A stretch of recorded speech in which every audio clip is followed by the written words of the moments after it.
murdered, executed in broad daylight in your city. I asked myself, how long, I didn't ask myself, I posted on Facebook as a matter of fact, how long is it going to take for the chief to come out and tell the community that we didn't see what we thought we saw on that video? How long is it going to take for the police to come out and tell us that we didn't understand the circumstances surrounding that murder? Because that's the tape. That's what happens every time. We see what happens, and then you trot yourself out and tell us that we are not intelligent enough to understand that we saw a black man gunned down, execution style.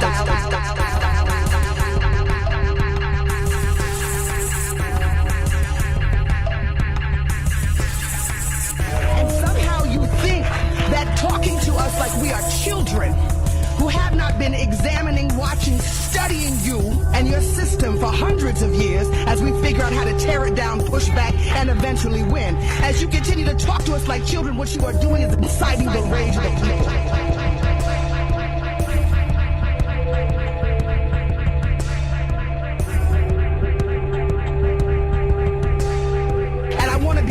You all that a new day has come. To San Francisco, to Oakland, to Baltimore, to Ferguson, to Atlanta, there is a movement sweeping this country, and we are not going to stop until you stop killing us.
Is it the darkness? Is it the night? A whisper on my left, a scream on my right. Is it the monster under my bed? Is it the demons in my head? Is it the creak at the top of the stairs? Is it the smell of smoke in the air? Is it the flames falling from above, taking away all that I love? What am I afraid of today? But what am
Thank you all so much for joining us for this final panel of Change Fest hosted by Social Change. We appreciate your support for all the incredible work they do in communities all around the world. Our panel tonight is fear mongering, social engineering, and communal futurism. And joining us right now is the director of that movie video you just saw, that music video, is Ken Newman.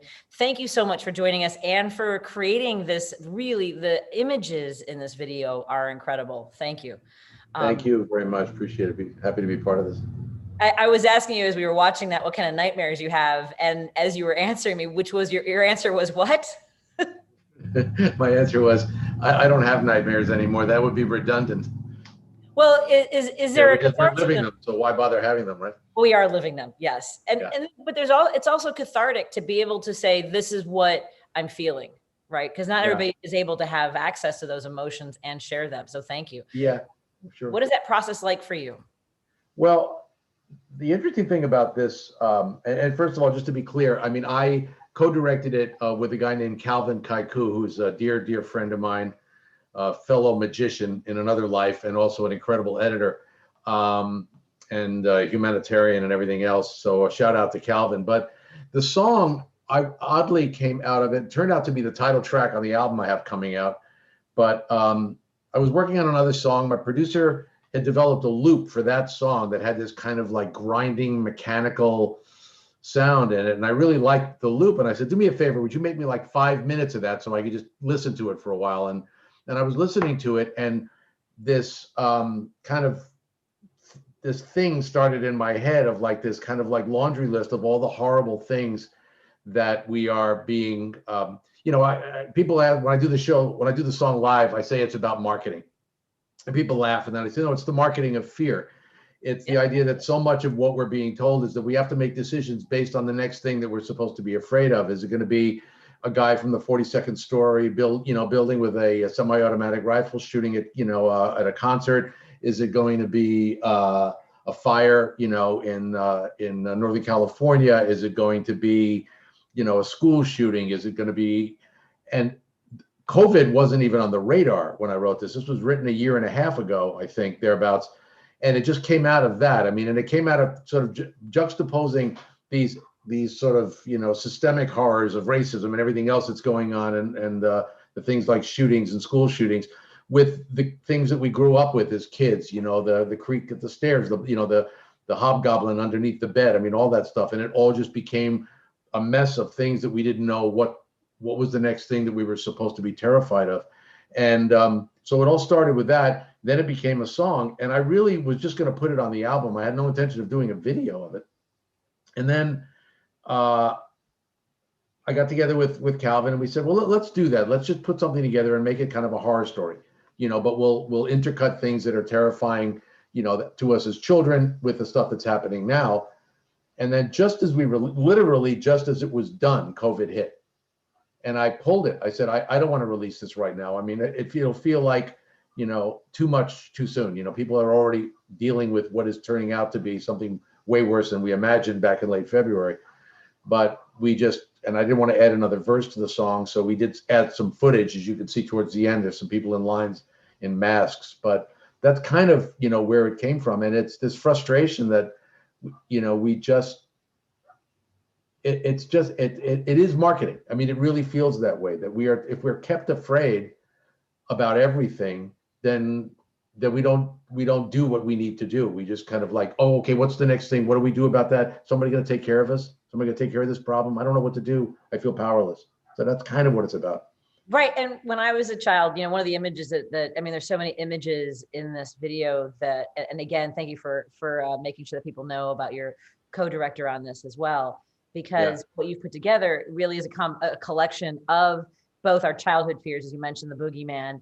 And for me, I remember seeing those commercials that Reagan had, It's Morning in America, right? But the contrast was the little girl on the swing with a nuclear holocaust, blowing her back. And that's also an image of who has their finger on the button. And now we are living controlled by fear, and that's how people accumulate, they gather power. So what's your background? I feel as though you have this entire life of stories and doing everything. It's a strange and rather schizophrenic and somewhat eclectic background. I mean, I was a pre-med student when I was in college, took an acting class in my sophomore year, decided, oh, the hell with being a doctor. I could play one on television, save myself a fortune. So I became an actor and started doing a lot of theater, tons of theater, and in New York and Colorado where I lived. Then moved to San Francisco and got involved in an educational theater company, was doing shows for kids on different social themes, multiracial themes, environmental awareness, bullying, peer pressure. And we were doing these comedy shows in schools throughout California. Then I got cast in a show that ran for a couple of years, was doing independent films as an actor primarily, and a lot of commercials and that kind of stuff. All the while I was a musician. I was a guitarist in rock and roll bands through most of my 20s and 30s. Stopped for about 15 years, got back into music about 10 years ago, got into another band, then started writing more seriously, and worked with a producer to produce this album. In the midst of all of this, about 10 years ago, I became a professional magician because I was doing corporate entertainment, and my company had been doing just purely entertainment. And then we started to transition into trade shows when budgets were, were being destroyed by, economic downturns. And so we started doing more sort of using comedy to help companies market their product, and magic to do that, and started working at trade shows. And then in the midst of doing all this music, I got very involved with the homeless community in San Francisco, started a charity called Blanket the Homeless, where all the money that I make from, it's the incredible money you can make as a musician, but all the money I make from that, album sales, concerts, whatever I do, goes to this charity. And we put together these packages of emergency blankets and socks and gloves and hats and condoms and antiseptic creams and now masks, and a resource directory, a place to get free food and shelter and childcare services and what have you in the Bay Area.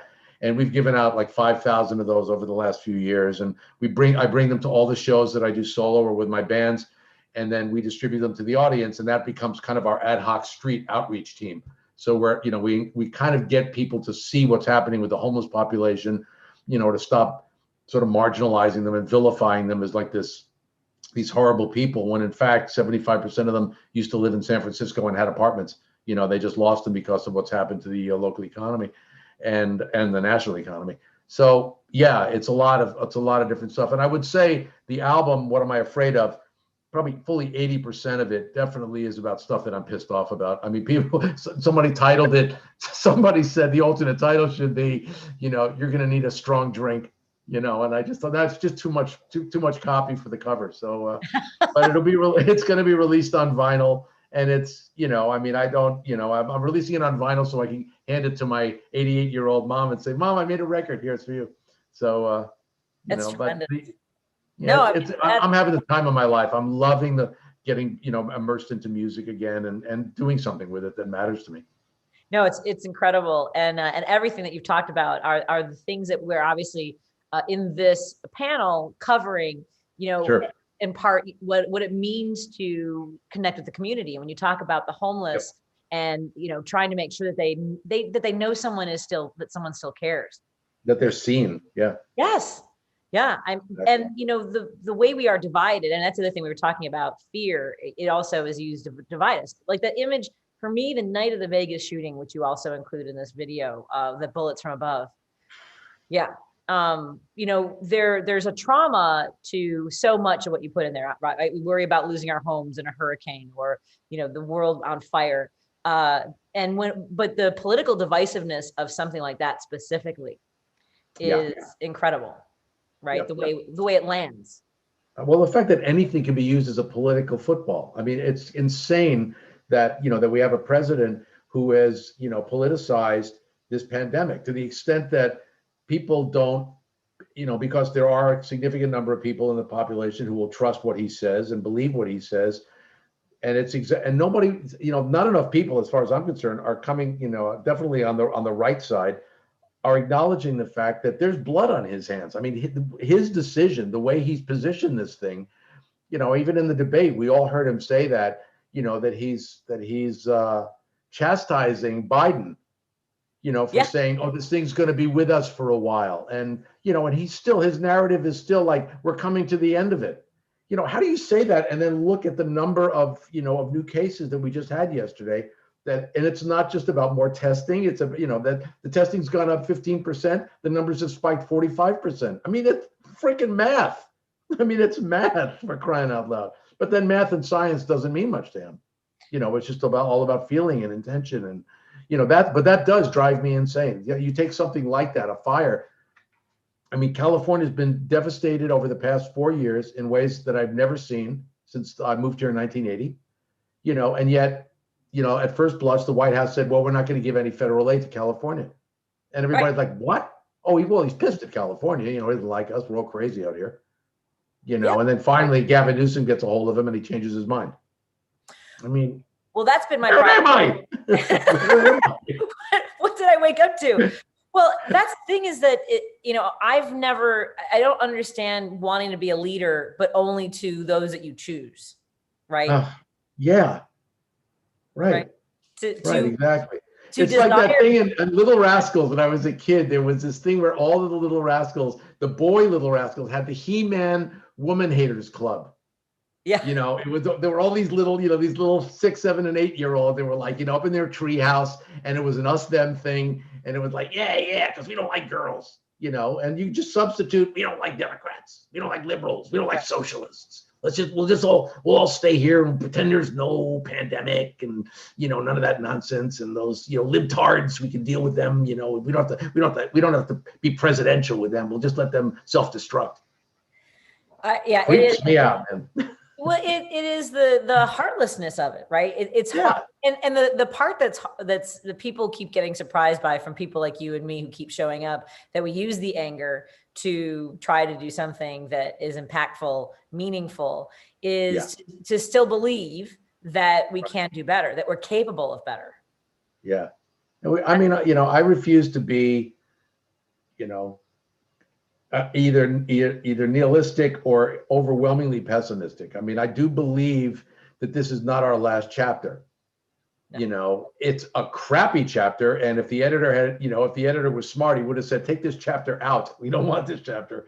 But, I mean, definitely want a do-over for 2020, but it isn't the end of times. I mean, it isn't, we have never had a president like this. We've, never obviously gone through a pandemic like this. I think there are a lot of things that we've learned about it.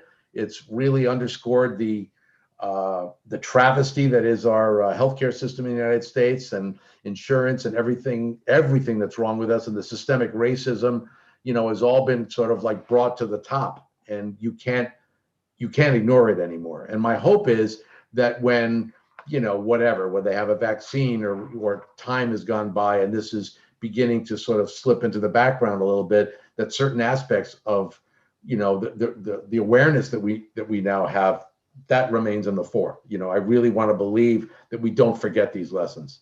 That's my fervent hope. Well, and I those images of the fire, and because it is so, it's so close to you in proximity and experience.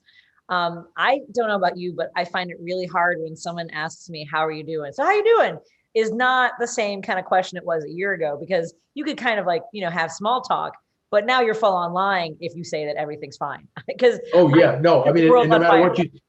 matter what you say, you feel like, oh, I'm doing great. They look at you like, what? Yeah. What do you mean great? How are you great? That's awful.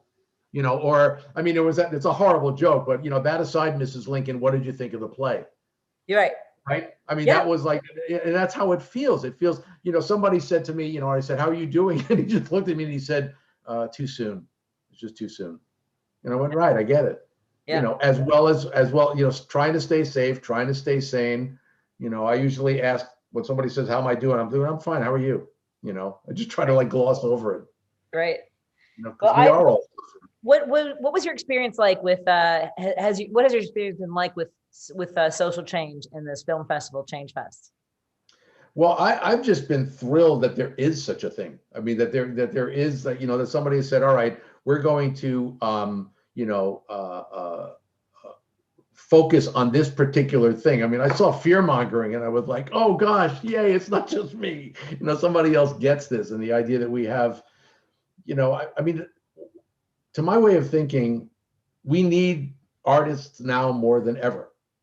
I mean, we've always needed them. People didn't necessarily see the value. They didn't necessarily, because you can't monetize it, right? Oh, I'm doing all this work and I'm not making any damn money at it. So I guess then by definition, it doesn't have value.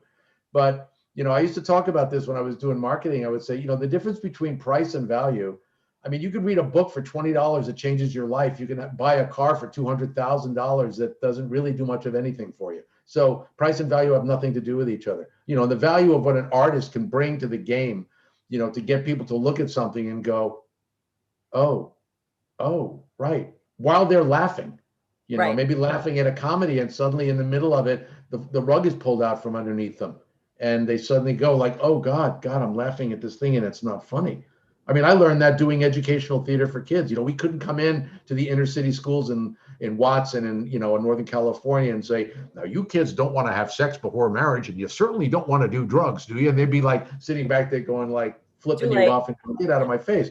But if you made a joke about it, Right. If you had, 4 boys standing around a pool table in their 7th month of pregnancy trying to play pool and they couldn't get close to the table and the whole audience of kids is laughing, and then they go, oh, wait a minute. Yeah, right. That would change my life, wouldn't it? Then they're going to get the message. And that's what art can do, is get people to look at things in a different way. And the stuff that's seeping in is getting in, not through the normal receptors. It's getting in really on the emotional, feeling, empathetic part. And that's the greatest gift of all. And I salute you guys for acknowledging that and understanding that the artists, their ways of communicating are critical now. I mean, life and death, I believe. Well, it's fascinating because I've been a comedian for over 25 years. And I got that feeling. It is when it's hard because I love what I do. I love the career that I've built. But as you're saying, I mean, we can make a difference. We can change lives. We can bring a perspective that someone didn't think of in a certain way. But we're also right now the most disposable because we can't perform. It's not that easy to transition to doing everything digitally. And No, you're right. And it is, we, by the way, whenever they do these grants for artists, they talk about musicians and writers and painters, and comedians are just above clowns and balloon artists, which is fine. We got to support our clowns and balloon artists. Right around there with mimes, I think. It's somewhere in there. But so that's why I'm so thrilled to have these conversations with artists and directors and writers, everyone that wanted to, that had this voice that they wanted to share, which now in COVID, as you mentioned, you put that in at the end of your video. And I wondered about that as well. The creative process through that, all the different elements that you bring together. Where can people find more about your work? Because I was going through your Twitter feed and I was like, oh, what's this? You've got some great stuff on there. Yeah, there's a lot of different things. I mean, people get to, I said, I thought the guy was like a filmmaker and there's all this stuff about corporate entertainment, and then there's magic tricks online. But I suppose, the thing that it would be KenNewmanMusic.com and then blanketthehomeless.org. Right. Literally the phrase blanketthehomeless.org. Not Blankets for the Homeless. That's another wonderful organization. But ours is very specific, real grassroots. And we are now part of St. Vincent de Paul Society of San Francisco. So we're able to, and the plan before COVID hit was to take this program national. I'm working with some amazing musicians. We want to do with music what Robin Williams, Billy Crystal, and Whoopi Goldberg did with comedy, with Comic Relief. Right. And, we have a lot of musicians on board who are, anxious to do this, to get, to do really large venue concerts and work with local homeless rights organizations in cities around the United States, deliver these packages, and work on different, social action that we can do to sort of deal with this homelessness crisis. So there's a lot of work to do, but music feels like it's a great way to get at it. Well, we're on the precipice of we're about to step off into the unknown when it comes to people being able to afford their rents. We don't know. Oh, God, yeah. Yeah. No, moratoriums are the eviction moratoriums are going to be ending all over the country. So I'm glad that there are folks like you doing this kind of work, and hopefully other people are inspired that if they can, how to get involved. Absolutely. I would. Yeah. We encourage people, to, and there's absolutely no money in it at this point. But so but that's not you lose money every time you do it, but you make it up on volume. Right. Is there anything I didn't cover that you would love people to know about you? I'd never like to leave anybody feeling like, oh, I wish I had said No, this. only just again to shout out my amazingly creative and wonderfully talented guy, Calvin Kaiku. He worked with me on this and on another song that I wrote called "It Stops Today," which is you can also find. It's based on. It's actually been in a lot of film festivals. It's based on a film I wrote called "I Can't Breathe," which I wrote about. Obviously the Black Lives Matter movement, and it started off with Eric Garner, who died like 7 years ago on Staten Island, and I wrote a song about that and got to do it for the Garner family. And then when George Floyd died, I decided to do a video about it that basically just sort of talks about, as you can imagine, I think it might have been submitted to one of the other festivals, possibly this one, I'm not sure. And I don't want to step on the next person. I have a feeling we're running low on time. Are we okay? Okay. Yeah, but it's so yes, that I've got another one coming out in about a month called "I'm Your 45," like 45 caliber, but also happens to be the 45th president of the United States. And needless to say, it is not a love letter. I'll just leave it at that. I'm not surprised. Yeah, that's going to be pretty brutal, but that's okay. He can't do anything to me at this point, so I'm not worried. What's he gonna do? Cut off funding? How much worse can he do than he's already done to all of us? Right. So yeah. Well, thank you so much for your work. I look forward to following you on Twitter and seeing where you go with everything. So have a wonderful. Thank you. I am deeply indebted to you guys for the work you're doing. So thank you very much. Thank you so much. And we're going to turn to an incredible movie called Ending Violence. We have the filmmakers with us, but we'd like to share a clip with you first. Yesterday, I saw a butterfly. Okay. Martin, what are you feeling today? Angry. Why are you angry? We talk about this peace between groups. We forget about the lack of peace between intimate individuals.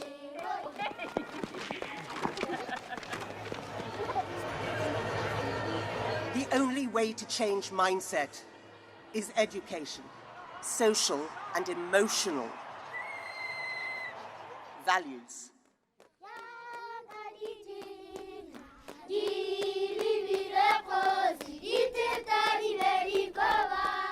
If we don't influence, at that age, it's going to be too late.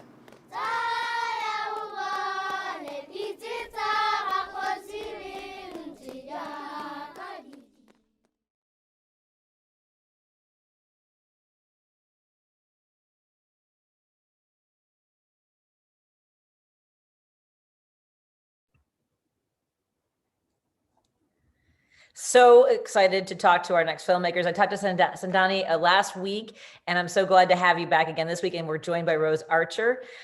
This film, Ending Violence, is based around a pilot program called Think Equal that was started by Leslie Udwin, a filmmaker who was doing a movie called India's Daughter. And she was profiling the brutal rape of a medical student and created this human rights movement to teach children at a young age to create a program, actually a class that's valued as much as reading and writing and math, to put the time around it. And so I want to thank Rose and Sandani for joining us. We're going to ask you to turn your mic on. I know, sorry about that. It's we're in the world of Zoom. So if you just click your mic on, it's right there on We'll join them in a second. We'll have them up because their film is remarkable. We talked about this a little bit last week, but I want to make sure that we really give honor to the emotional investment of everyone involved in this and the efforts to expand this program around the world. Hello, ladies. How are you doing? Do we have the audio? Coda. There you are. Yay. Yeah. Thank you for having us. This is awesome. Thank you. So Sandani, I talked to you last week, and I want to talk a little bit more about this film because we talked about what it was like to get into these classrooms. Explain to folks a little bit about what Think Equal is. Think Equal is an education initiative that, as you said, Leslie Udwin started up. I think she basically started about 4 years ago.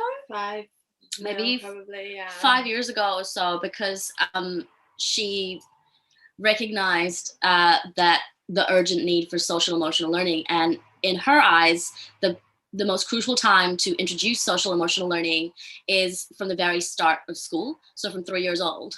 And that way you build a really stable foundation for children to understand their own emotions and articulate them and regulate it. And so that's where the idea of Think Equal was born from. And when it first started, it was, I think, 8 pilot countries, which Botswana and Sri Lanka was a big part of. And now it's grown to about, 13 of them. And even Victoria, so Australia, Victoria has a pilot going on right now. I think New Zealand's just a little bit behind. Unfortunately. Unfortunately. So yeah, that's where Think Equal's at right now. Yeah, no, it's really an important program. And Rose, what brought you to this project? Well, to be honest with you, it was Sandani that brought me to this project.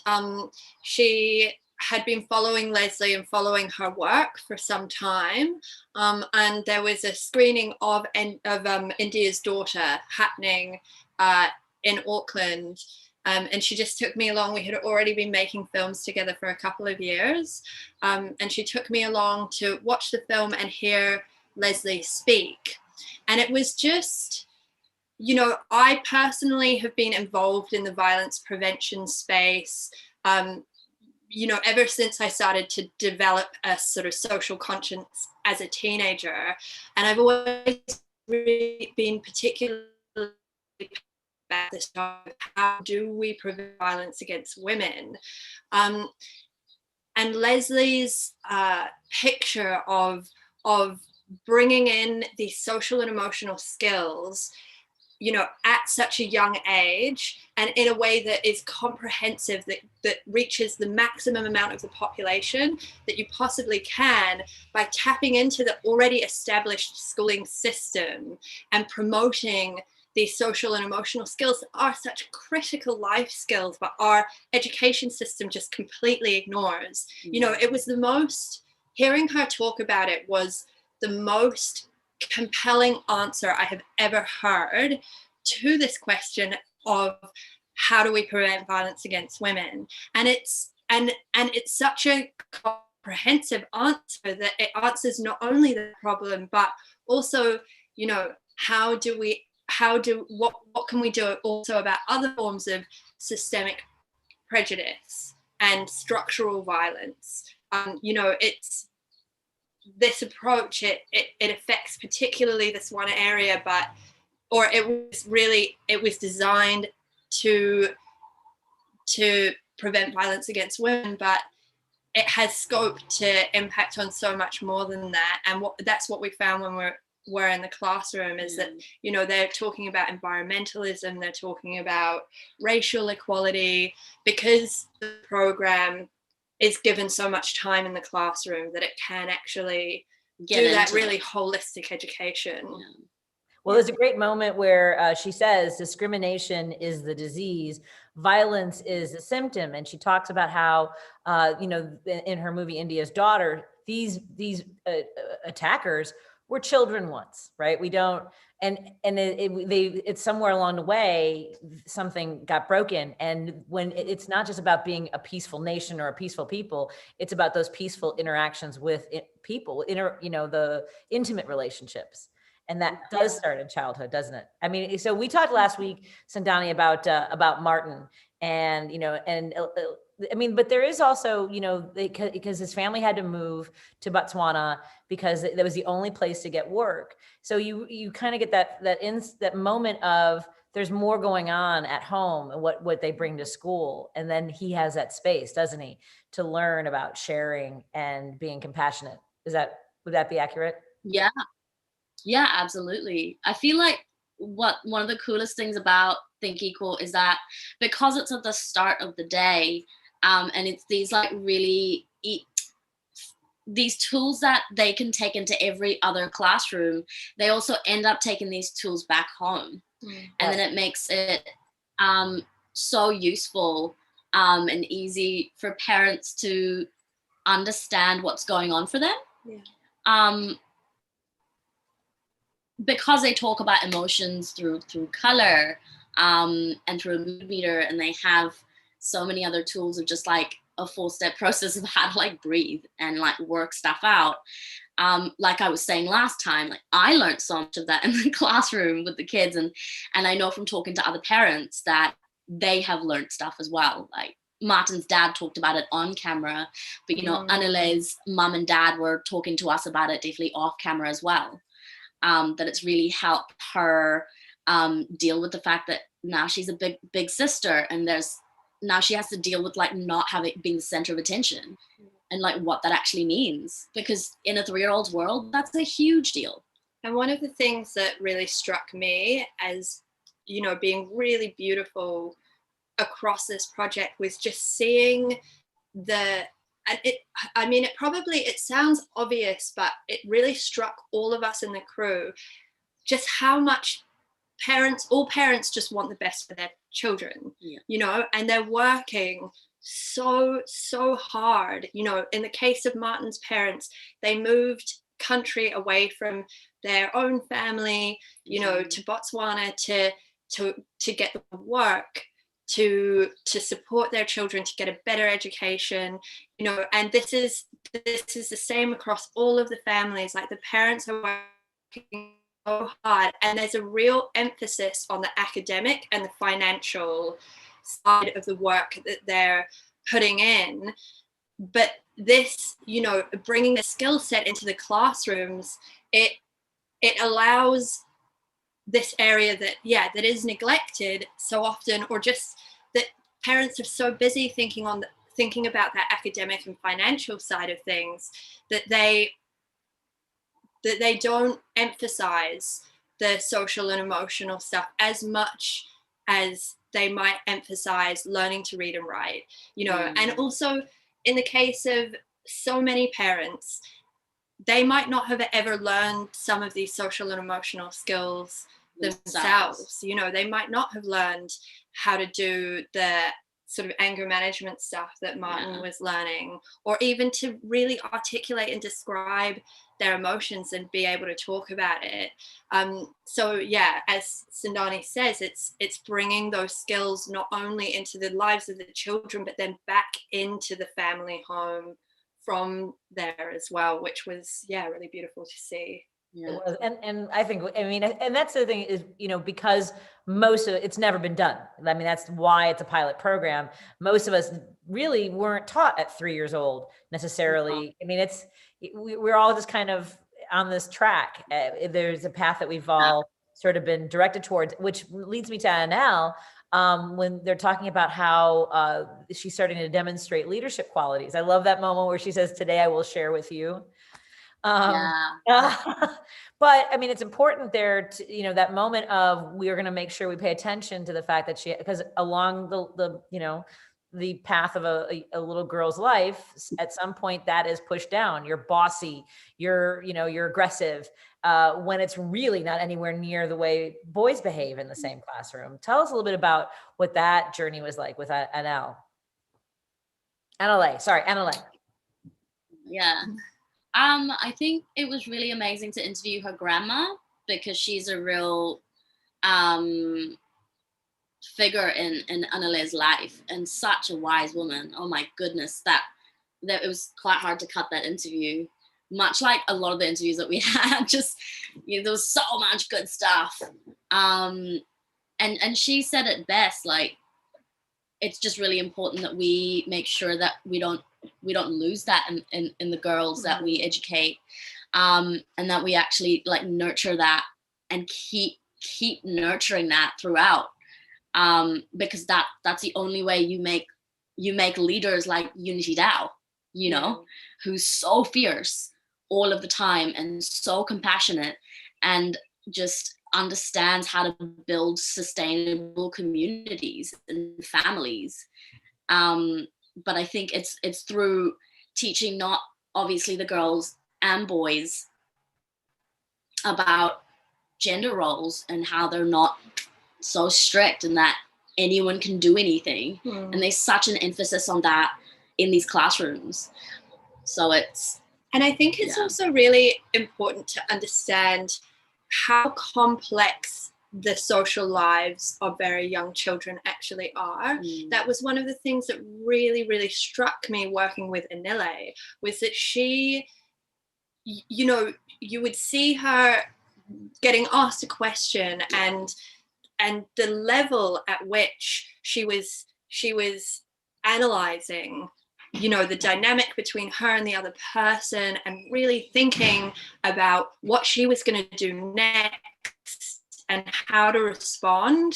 You could see, like, behind, you know, this beautiful young face, just all of this complicated calculation going on. And it's amazing to, you know, I think that we mistakenly often think of young children as just like these blank slates, and you know, that I don't know, we simplify them. Yeah, we oversimplify them. Yeah, and they're just as complicated as we are. I mean, like, how do we get to being this complicated? I feel like we've always been this complicated, you know. And it's just that Think Equal offers the tools for them to understand themselves. And to really navigate those social interactions that they are having, and be critical about them from that really early age. Yeah. Well, and this is a thread throughout the evening, and I know we're talking to other filmmakers about this. I really feel like what Think Equal does also gives kids who become adults the tools for their own mental health, right? Through communication, through cooperation. I think that that's a lot of what I got to really sit down and like take notes this time, because it is, well, so, I mean, like if I could fight for it in the United States, you know, tell us a little bit about that take on it, the mental health aspect of, you know, beyond just even violence, but self-care too, don't you think? Yeah, I mean, I think that's absolutely right. I think that that's one of the things that always struck me about Think Equal, is that it does start very much from this place of like, you know, it's about your relationship with yourself first, you know, and that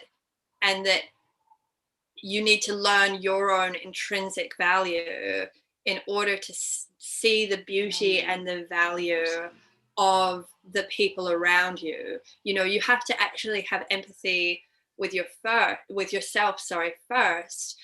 You know, I mean, I don't want to say before you can have empathy with anyone else, because obviously it's more complicated than that. But I think in order to be able to overcome some of the hostilities that we learn as we navigate the world, and in order to be able to be critical of that, we have to be able to check in with ourselves and say, oh wow, I'm having a really strong emotional reaction to this person. I'm feeling sad and angry, and you know, why am I feeling that way? Yeah, and it's all about having that solid foundation of self-care and mental health, to treat yourself well, so that you have that solid foundation to then, you know, behave really care in ways that are really caring and respectful in all of your relationships with others. Yeah. And I know that this is not an easy program. And I guess it just also makes it come more naturally when it's. Yeah, sorry, I had to like. Sorry, I was going to say, adding on to that, when the kids are learning it that young, it makes like empathy and empathy just comes from a really natural place. Like I honestly feel like it's so much harder to teach that the older you get. It's just, it takes that much more work. There's more unlearning to do. Well, yeah, because there's more unlearning to do, you know? Yeah. Yeah. And I think that people become defensive, right? When it comes to, they think it's an assault on their identity. And this is mentioned in your film as well, how hard it is to implement, to get educational organizations, whether it's the government or the school system, to bring in Think Equal, because there's this idea of like, well, this is the way we've always done it. This is the way I grew up. We don't need to change anything. And that's kind of part of the problem, isn't it? Mm-hmm, yeah. I mean, I think that's kind of, it's really interesting how we had conversations with Leslie about this as we were making the film, that she found it so hard to get Think Equal into a lot of Western countries because they seriously thought that they had this all on lock and they knew what they were up to. And it's like, oh my God, you don't though. Yeah. Like this denial is crazy. And we think about New Zealand, and the point that you just brought up about mental health, like we have one of the highest rates. We just have such a high suicide rate for the in this OECD country. And you just look at that and you just think, how can we not know that we're missing something? Yeah. It seems it's so frustrating. Yeah. Because it's like being in this space now and being in this space for now like 3 years. And I also worked in the public sector. And it's just like the funding is just put in such the wrong places in a sense, and it's so hard to change minds way up top in terms of like the resources that's actually needed for teachers. This is what I was going to say as well, because the other factor here is that teachers are under so much pressure and the schooling system is under so much pressure that I think that people have a knee-jerk negative reaction to the idea that we should add anything. And I think that, and I've seen a lot of social and emotional initiatives or drives, and we have them in New Zealand. In our early childhood learning curriculum, it says that you need to teach the social and emotional learning skills, but the problem is that actually what they're doing is exactly what people are worried about us suggesting when Leslie starts to talk about Think Equal, which is just putting additional expectations onto teachers without them backing it up with the training and the resources for them to be able to deliver that education to a really high level. And we've seen a lot of different social and emotional learning initiatives. I work as a violence prevention educator in high schools as well. There's so much incredible, amazing work going on out there and a lot of really, really great programs. But the thing that I think that strikes us both being so valuable about Think Equal is that it's resourcing the education system. It's resourcing teachers to be able to deliver this type of education to a very high standard and in a very comprehensive way. Yeah. And it should only be done at a high standard. You can't do this in a half-ass way. So it's you'd be damaging the children more if you do that, and so a lot of care has to be I don't actually agree with that. I would probably take exactly the opposite stance on that actually, and say that I think that anything that is really bringing social and emotional skills into people's lives is better than nothing. It's valuable, but I think both right. Does that help? Sorry, say that again. I think you're both right. Does that help? Well, I mean, for example, the teacher that you profile in the film, I mean, I was like, I want her, she's tremendous. And you can tell that there's a lot of thought given to how she's trained. And I wondered about that, about how much, what the training would be like in a program like this. And not everyone's going to be that gold standard of what she's accomplishing in that classroom. Yeah. But it's better to have something. Yes. So that teacher in particular had a real... Both of them. Yeah, both of them. Yep, sorry. Being that they were pilot schools and that they had sort of signed on to this, they obviously were very on board with the whole ethos of the work. I think that but and the training actually, it's quite straightforward. It's only about a week or a few days that each of the teachers have to go through. But I think that it's the balance between having that couple of days of training and being provided with really, really solid lesson plans and books that build the core of the program. And it's really, you know, it's all about that thing of just plugging into the existing infrastructure that we've created all over the world to educate people with. You know, teachers work with lesson plans, they create lesson plans every single day. So handing them something that is ready-made, that is in a format and a style that they understand, that, you know, that facilitates them to do their best work. Yeah. And you're right, like not every teacher is going to be as good as the other kind of thing. Like, you know, they'll have their own style to it, but that's also what's really cool about Think Equal is that there's flexibility to like add your own flavor as such. Because like Neo definitely does that. So does Sandra, like, and that's what they really enjoy about it, is because there's autonomy to know what their kids need. Yeah. And to use those resources in the way they feel is best. You know, they may change which books they teach that week. Lots of things like that. And that empowers teachers also to be as culturally relevant to the students, which is extremely important. They need to be. You know, there are, you know, and there were some lessons that we observed, not that ended up in the film, that probably landed in a slightly different way than what we would have anticipated to see based on our understanding of the program. And maybe also sort of our own cultural values to an extent as well. But it was about making it, you know, putting it in the right context, the right cultural context for those students in that place, in that moment.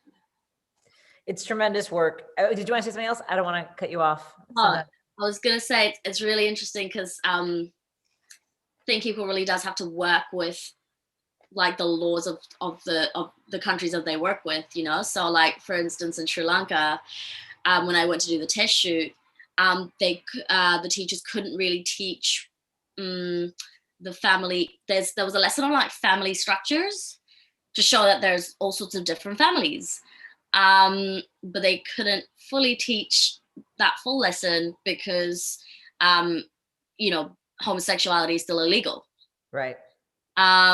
So yeah, it's a real work in progress in that way, and you really got to go with what's said and what's allowed. Right. And that's really interesting to watch, because I was like, this is really restrictive in a way, but there's only so much you could do until the law catches up, right, to, you know, where the lesson plans are at. So yeah. It's been incredible talking to you again and learning even more about this incredible program, Think Equal. Folks can Google that and see what they can do to bring it into their communities, into their schools. Well, how can folks find you and support the work that you're doing? You can. I just put in the link over there that you can follow us on Facebook. It's also the same name. It's Ending Violence _ the film on Instagram. We do a few Instagram live chats with different organizations every so often about like the work that we do and they do, and how we can interact and talk about social emotional learning more. We also have a website, endingviolence.co.nz, that you could go on. We want to do a lot more hosting screenings online with smaller organizations, individuals. They could go and check out how to host their own screening, which is a really great option. So, and we've made it affordable so the film just gets out there and makes a change. This is a film to really like start conversation about how important social emotional learning is, and to start from a young age. So we just want to make it as accessible as possible. Yeah. Great work. Thank you both so much, and look forward to what you do in the future, because it's already great things happening. So thank you. Kia ora. Thank you. Appreciate it. Thank you. And we're going to turn now to the Honorable Letisa Wallace. She served as a representative in the General Assembly of Illinois, and she's also an advocate on issues of violence and civil rights. We're going to talk to her about fear mongering in politics, the media, the power of the internet. How are you doing tonight, Letisa? Good evening. I'm great. How are you? Dinar, you look lovely. Oh, thank you. You too. I haven't seen you in person in so long. Yeah. The conversations that we're having tonight have to do a lot with, trying to control people and managing emotions in this sort of chaotic world. Tell us a little bit about the films that you've seen and the work that you're doing to really improve people's lives. Well, I do want to say that I really appreciated the ending violence film because of where they start. They start with very young children. And I think sometimes we are very quick to want to begin those conversations when children are more in middle school or high school. So I'm really appreciative of the fact that it looks at pretty much the lifespan, that we are constantly developing emotions, emotional responses, learning what's appropriate behavior from the moment that we're born. But in terms of the work that I've been up to, I call it the work before work. So I've just been doing things that kind of continue my passion. Individual trainings with small organizations, talking about implicit racial bias, doing some in the streets advocacy. There's quite a bit happening in the city of Rockford, and just trying to support the people who are able to be in the trenches every day. So that's kind of what I've been up to.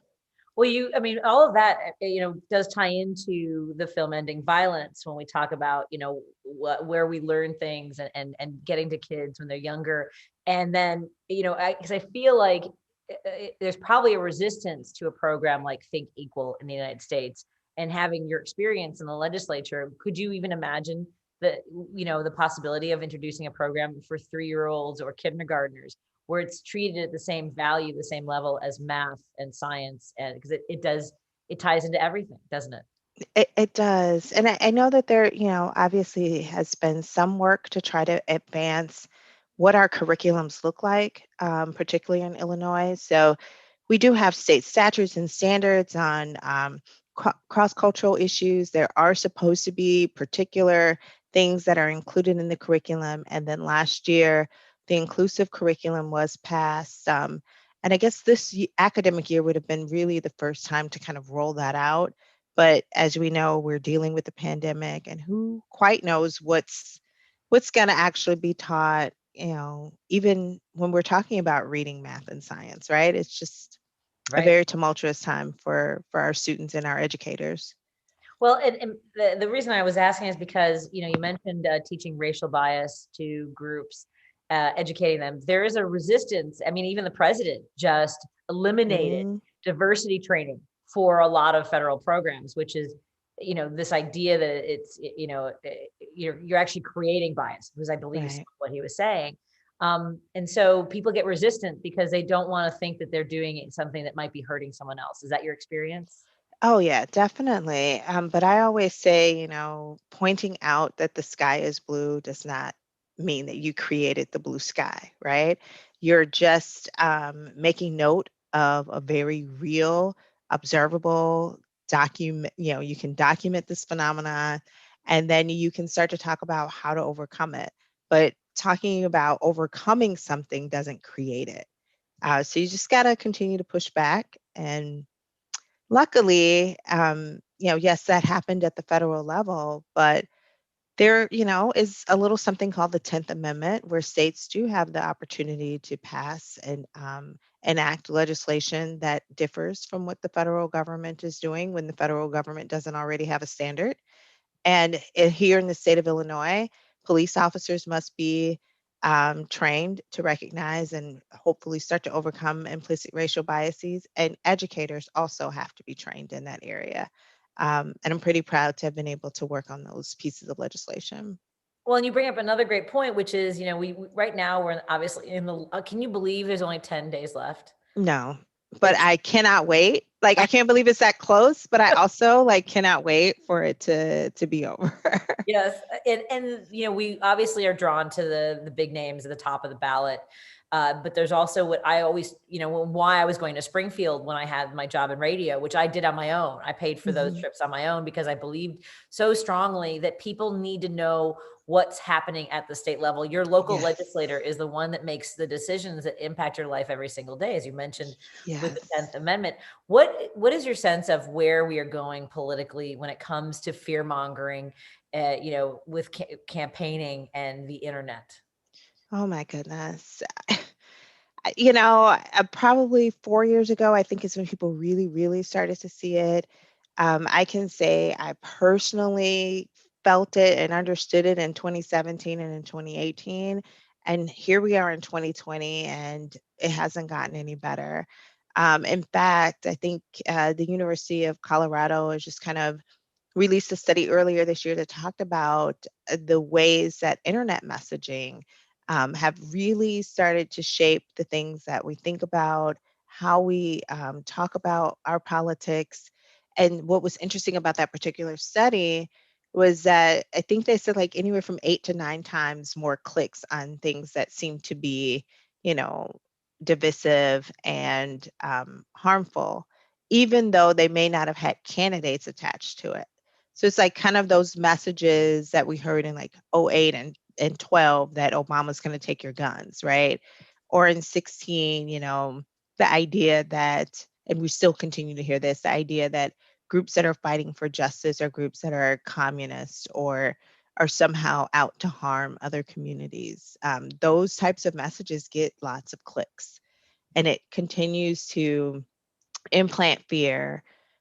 Whether we attach a particular candidate to it or not, it does start to inform how people vote. Well, and that was what was so fascinating, is that we kind of think of one party really employing fear mongering. And when I ran for office, that was what was so surprising, was to have someone of my own party use fear mongering and weaponize trauma and use the words rape and incest, knowing that I'm a survivor of rape. Knowing that the incumbent, who is now my representative, it's very strange territory to live in, to know that people, but it is something that, like, I think that there's this mentality of like, well, if it works, I've got to do it at all costs. And that seems shameful that's where we are politically, isn't it?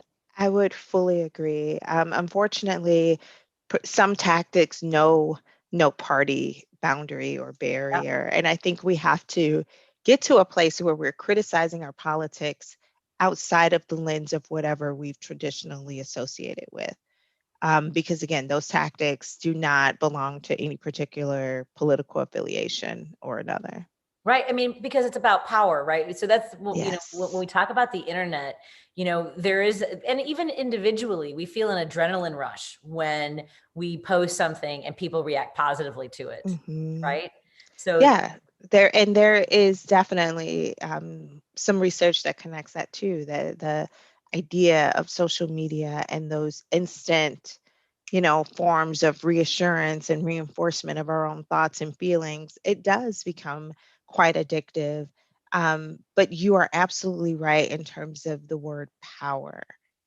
The tactics are utilized to maintain power, and they really are not, individuals employing those tactics are not concerned about much more than that immediate gain of a win and the maintenance of power.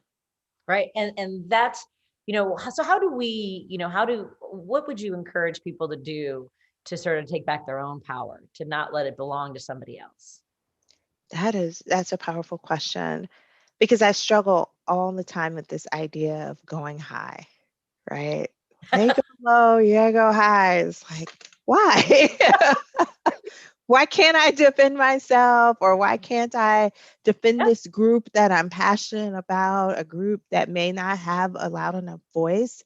Why do you have to sit back and just kind of take it? And it's that type of rhetoric that perpetuates the cycle of power and oppression, right? So I think the way to fight back is to allow individuals to use their voices. It's not that people are voiceless or that they are silent, is that they have voices and no one's listening and they are intentionally silenced. So I say yell it from the rooftops, speak your truth, call things out, and it may not result in the exact, outcome that you want that go round, but it slowly but surely chips away at the power that is reinforced through fear mongering.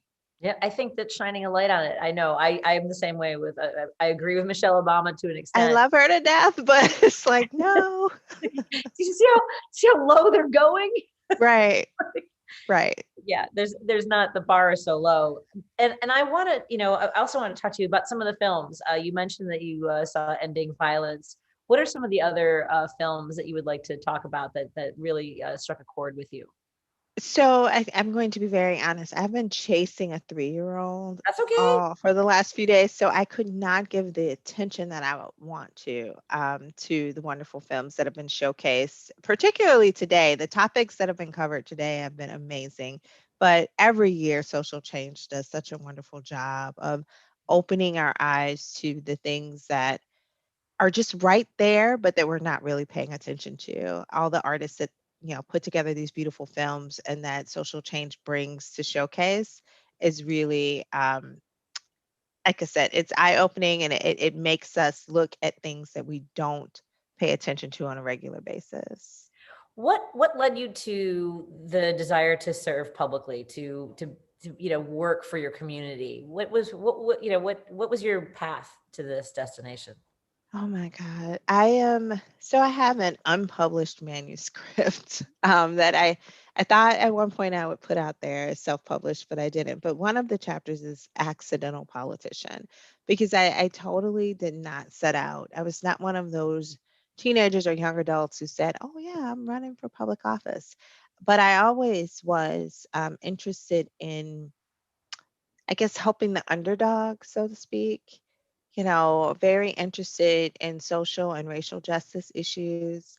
And then that grew into being really attuned into class-based issues and environmental justice issues. Like, it all kind of snowballed. So I would say that there's always been like this line that you could run through every stage of my life, and it would always touch upon some form of fighting for justice. But I never quite thought I'd be the person in office. I mean, I volunteered for my predecessor and then eventually became his chief of staff. And even until the last day, questioned whether or not I would apply to fulfill his seat via the appointment process. So it wasn't something that was a traditional path, I guess, into public service. Well, and then to become a candidate for lieutenant governor. Yeah, that was a trip. That was like this whirlwind, wonderful opportunity. I will say that that was truly about taking stock, looking at my family and my home life, looking at what had happened during the previous administration, and all the things that I was passionate about, all the women that I knew who suffered without domestic violence funding or rape crisis center funding, the individuals I know with disabilities who didn't have access to the services that they needed, seeing our seniors suffer. It just led me to one, think, okay, if I run, there's a little difference in what my schedule looks like. I'm not always away from my son. Um, if we're successful, maybe we could actually impact some of these, things that current administration or that administration had really negatively impacted. And, there was a really qualified guy who asked me to run with him. So it was an amazing time. And I'm just really grateful that I had that opportunity. Well, because we've had a lot of conversations about the films that that make up Change Fast, whether they're fictional or nonfiction, and the impact that organizations like Social Change can have on the community. Tell us a little bit about. You mentioned before that you always appreciate Change Fast. What would you want to share with people about your thoughts on Change Fast and how impactful these films can be by carrying these messages? Well, I think sometimes people, everyone learns differently, right? Some people, they can hear about an issue and it ignites something and they want to get out and do something about it. Other people are geared more toward entertainment and they might see this as, a great date night, or, you know, a great way to connect with friends and go and hang out and watch these films. And watching those films may just spark some passion and spark the need to be able to get out and do something about the issue that's featured in the film. So Change Fest has a way of impacting people that differs from, you know, those of us who are former politicians who sit around talking and pontificating all the time. But it, you know, this is an opportunity for people to connect, for people to visually see the things that are occurring from perspectives that they may not have ever imagined. So this is just, again, a wonderful event. Shout out to Todd for all that he does each and every year. Well, we appreciate your support and the work that you do. Is there any sort of advice you would give to people who want to know how they can help? You know, sometimes people, especially now with COVID-19, Yeah. like, you know, what can I do? What would you encourage folks to do? Well, I always say that, you know, every movement takes a million different roles. We often see the person who's out speaking, we see the groups of people marching, we see those things that are in the forefront, but there's so much in the background. So I would encourage everyone who wants to be part of any form of change to find the one thing that they can do that's slightly different from what others can do and contribute that. Um, it could really literally be baking a cake and taking it to a group of protesters. It could be dropping off the case of water. If you have, you know, space in your home and time and patience with children, let the children from the movement come and be with you while their parents and the other adults in their lives are doing the things on the front line.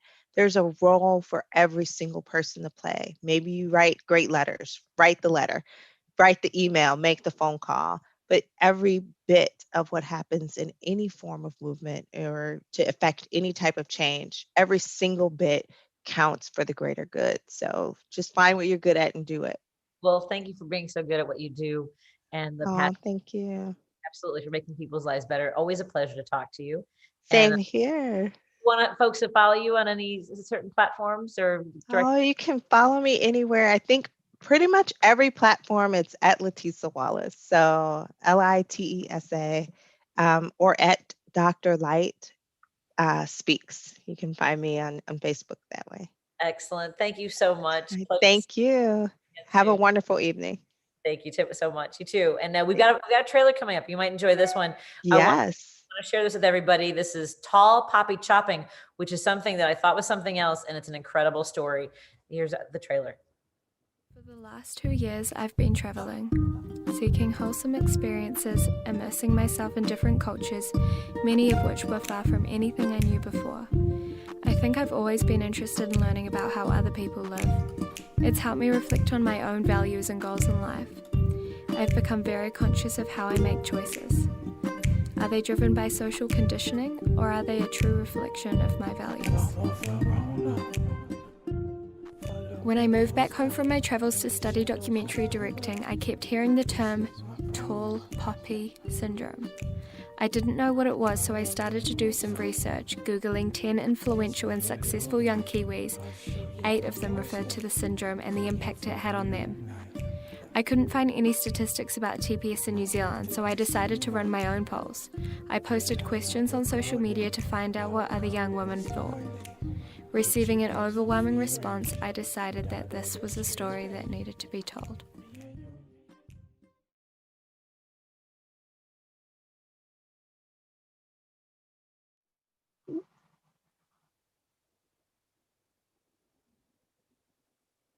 Go. We're back, and we are joined by filmmaker Aisha Taylor, who brought this film, Tall Poppy Chopping. And I didn't know what to expect, and what an incredible story, Aisha. How are you doing today? I don't know. I'm good, thank you. Can you hear me? Okay. Yes. I'm actually just, yeah, I'm good, thank you. I just flew down to another city in New Zealand to buy a new car, and I'm just driving it back to my city right now. So sorry about the current situation. You look great. It's fun, and we can hear you. It's all good. Congratulations on your new car. Thank you. It's 1:17 here at the moment in the afternoon. So okay. That's not too timing. Excellent. Yeah, that's good. I know in your trailer you talk a little bit about learning about tall poppy chopping, and I everybody in your film, I want to follow their lives because one, they were so engaging, but the first actress that you talk to and the languages she uses, basically she's, tells people not to be jerks, but she uses other words in case we have She's kids. incredible, isn't she? She's actually an actress, and she's done some incredible work in America. So she's just amazing. She's like also a comedian. She's a bit of everything. She's a business owner. She's an actress. She's a TV spokeswoman, and she's she's definitely dealt with tall poppy syndrome a lot in New Zealand. So it was really incredible that I got to interview her and hear about her perspective on it, especially because she has that experience of contrast, like living in America and also living in New Zealand. So she knows like the difference in, I guess, like support when you're doing something. Well, and so to let folks know, if they haven't had a chance to see this film, tell us a little bit about it, because she explains it perfectly. She was a teenager, and there's almost this fear of being successful in New Zealand. Tell us a little bit about that. Yeah, literally. So I guess one way to explain it is if you imagine like a field of poppies, right? They're all planted and growing at the same time. But if one poppy grows taller than the others, they cut it down so that they can all be like even size again. And that's kind of the like gist of tall poppy syndrome, is that like when one person grows taller than the rest, the others kind of look to cut them down so they can all be like at the same height, doing the same thing at the same time, and be like almost like a herd. Like I feel like that's a way to describe the mentality that we have here in New Zealand, is a very herd mentality, and we don't like people to kind of leave the herd and go on and do bigger and better things. And if so, people kind of try to like reel you back in, say like, oh, settle down, like where do you think you're going? But yeah, tall poppy chopping. So I was really lucky to get some fantastic, incredible, talented and inspirational New Zealand young women. So the documentary is basically about tall poppy syndrome and how it affects young women in New Zealand, and then the connection between tall poppy women but also social media and what kind of element that brings to it. So I think it's really interesting because it's like a double-sided coin, because it enables you to kind of bully people online and cut them down, even by like not supporting your friend by like liking a post of them doing a new business or sharing their successes and just supporting them. But also it's like an opportunity to go find your people, who are passionate about the same thing and on the same level as you, and out there doing what they love. So yeah, the documentary is basically about tall poppy syndrome, and it's told through the voices of a actress. So we had Kim Crossman, incredible, the one that lived in America, and then we had Ia Lu. She's an entrepreneur in New Zealand. She's about 25. She has a baby and then like 5 businesses, very wealthy, doing very well for herself, and she's just unstoppable. And then we had Ariel and Olivia, and they are social media experts. So they told it from a really interesting perspective. And then we had Alexia Pritchard. She's a female Olympic boxer in New Zealand. So that was also cool because, you've got your actors, your sports. I kind of wanted to find people from all different walks of life doing different things, but who have that one thing in common, is that they've all experienced that tall poppy syndrome. And then we had my little sister Hayley, the 12-year-old, with her friend, which was really sad. I actually went to interview them about tall poppy syndrome just to see, they didn't really know what it was. They'd never heard of it before, but just to see if they had anything to say about it. And I was behind the camera in absolute tears, just hearing that how young it starts in New Zealand, how that mentality and bringing people down, and just like looking at that, and then looking at the statistics of like young women interested in computer science, and they're like 7 to 9 years old. I think it was like 50% of women were interested in computer science. It was 66%. I wrote the numbers down. It was 66%. By the time they're the first year of university, it's 4% of the girls that are interested. I could not believe that number. Yeah, and it's really prevalent, and it's just really disheartening to see that. And when you talk to girls in New Zealand, so I didn't put this part in there, but I was talking to Olivia and Ariel, the social media experts, and they were saying that when they were in school, their friends would kind of bully them for doing opera or anything outside of the norms, and it makes you just not want to do that, because why would you want to put yourself like on a pedestal like that to get bullied? Like, you may as well just be mediocre. So it's just the most crazy cycle ever, and it's so simple. Like, just support your friends, support the people around you, and stop, judging everyone. So yeah. Oh, sorry, you. No, you go. I was just saying who else was in the documentary. So we also had an incredible sociologist called Lindsay Neal. So it's quite funny because I wanted only women in the documentary, and I thought because his name was Lindsay, because I got him a day before I was filming, I thought that because his name was Lindsay that I would be interviewing this incredible female sociologist. But I got there and he was a guy, and I was like, oopsies. But he was incredible. He was very like in the middle, and he spoke from like a very medium perspective. Like, he wasn't on any sides or anything, but he just spoke so well, as you would have seen, and he was so supportive. He read my research, because I did some research just on Instagram and had an overwhelming amount of response of women. I had like 1,000 women reply with their stories experiencing tall poppy syndrome. And then there was also lots of people who didn't know what it was, but when they did find out what it was, they were like, oh my God, I've been experiencing this with my friends, but I just thought that it was because of this and this. But actually that mentality is so prevalent, and that's why none of my friends came to my housewarming when I bought a new house, etc., etc. Well, and it's such an interesting study, as you mentioned. Lindsay was talking even about the history of this sort of the evolution of the idea of the we instead of the I in New Zealand. And you started this beautiful imagery of New Zealand. And it also reminds you, though, of the geographical isolation. And it's just fascinating because the mental health, and we talked about this earlier with a couple other filmmakers from Ending Violence, the mental health in New Zealand and the suicide rates are crazy. It's so bad. There are so many things actually in New Zealand, statistics that are just horrific that people don't really realize. Like I go overseas because I was traveling for a few years before I made this documentary, and everyone I talk to be like, oh, New Zealand's paradise. When the world ends, where everyone's going to New Zealand, it's like, wow, we've really painted like a beautiful picture of New Zealand. I mean, the scenery is amazing, but we do have so many social issues, as well as like racism, poverty. It's all pretty bad. And yeah, mental health is terrible. We have the worst teen suicide rates in the world. And it sounds like so much of this, the mental health, and the language I think that was used in the film is a lack of respect. There isn't, between cultures. Yeah. Well, and it's also, and I know that there's this idea of encouraging, like, be successful, be really good, but not too good. Right. And as your sister's friend, who's a swimmer, right, is like, it's hard because she's a very good swimmer, and she draws. That's my sister, the swimmer. Okay, she's great. Yeah. What a beautiful, really rough time actually. We had to move her schools, and it was pretty sad. As soon as she left schools, all of her friends cut her off and stopped talking to her.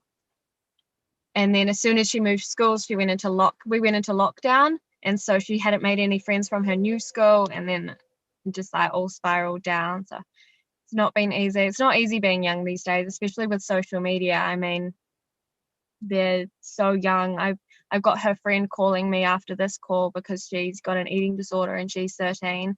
Just those pressures from like society and social media, and just feeling like you need to be perfect and fit in, etc. So it's scary these days how impressionable they are. And that's why I found this really interesting when I talked to Hayley, is that social media is such a huge element in like her bullying, and she's being like cut down by people, like making fake accounts about her because she's good at swimming. And it's like, why can't people just celebrate that? Right. And even just confidence is seen as arrogance. That was another element. Yeah. Yeah, 100%. That's why social media is so weird in New Zealand, because we don't really accept people flaunting their successes. And that's kind of what social media is for, is like posting the highlights of your life. But it's like New Zealand kind of shuts that down, especially the older generation. And so it's like, post your highlights, but don't post too many highlights.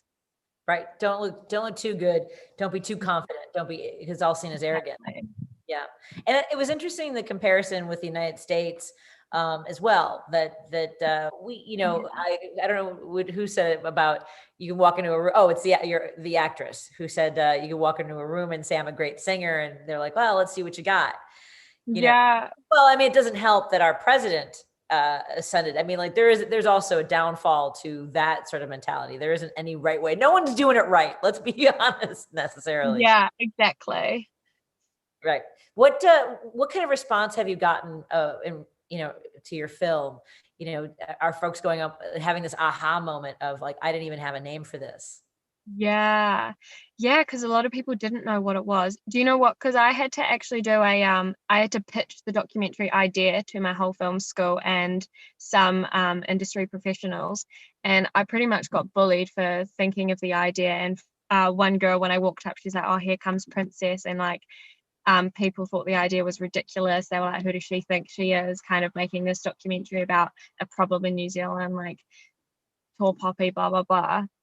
And then after it came out and everyone watched it, they were like, oh my God, like congratulations that my eyes are open. Like I realize now, like I've felt that before, I've felt cut down before. I can actually see myself and how I treat people or think about other people's successes and how it's actually really toxic. So it's been an incredible response and just so many people relating to it. Honestly, like I haven't actually met anyone who has been like, oh, what's that? I've never experienced it. What do you mean?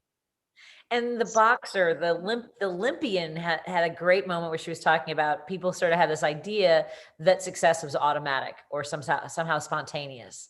And so I love that you shared that clip of her getting knocked down, because here's a badass boxer, right? And she just so passionate about getting this message. That seems to be the thread, is that everyone was so, I think, eager to share their story. Was that your experience?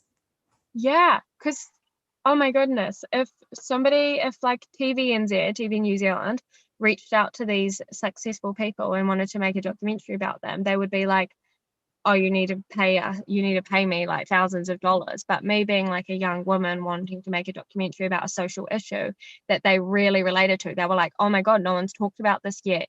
We want our voices to be heard. Like please interview us so that we can, make people more aware of this.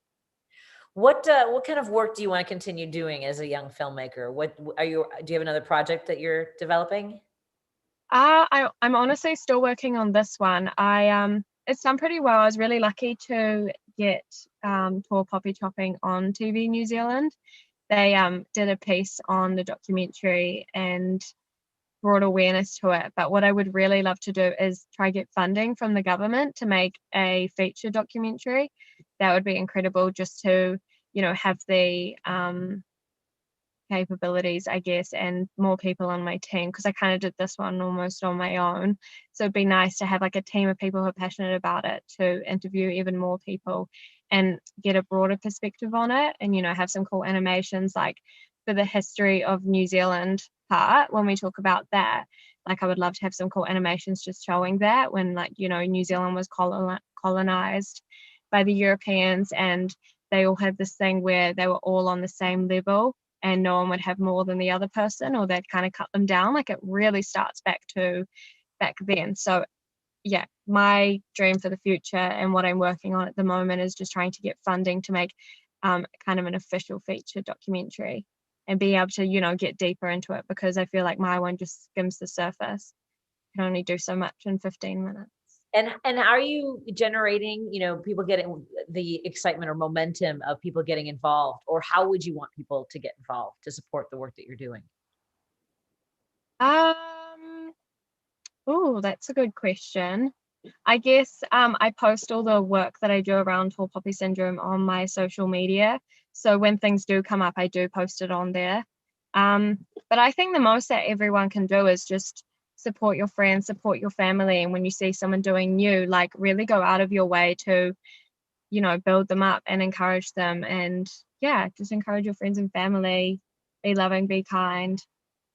Yeah. It's funny because I remember a few years ago, because go through social media, go through the feed, And rather than just liking or disliking something or crying, whatever, but leaving a positive comment, you know, for an entire day, any interaction or whatever amount of time. Like, I think that there's, you know, we still haven't gotten to the point with social media that we know how to use.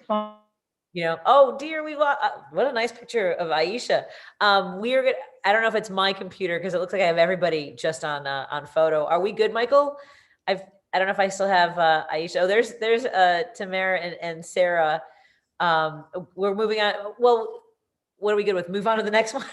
Do we have a clip for The Great Disconnect? Let's, this is an incredible film. It's our last film that we're discussing on our finale for Change Fest. All these films are great. And I think that this one is perfect to end on. So here's a little bit of The Great Disconnect. Social isolation is the medical equivalent of smoking 15 cigarettes a day. It has the same impact on health as diabetes. Societies have become more individualistic and people have been more concerned with themselves. So people now entertain themselves alone, work alone, are more fragmented, more atomized. You can feel lonely in a crowd of people. You can have lots of Facebook friends and still feel incredibly lonely.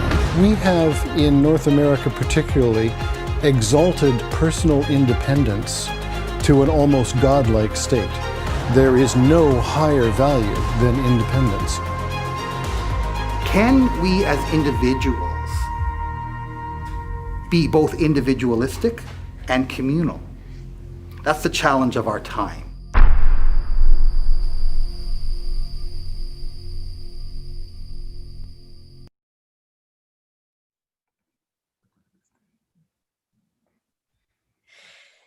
We're rounding out our evening's conversation with filmmakers Sarah Douglas and Tamara Solomon. Thank you so much. You guys have been here the entire time.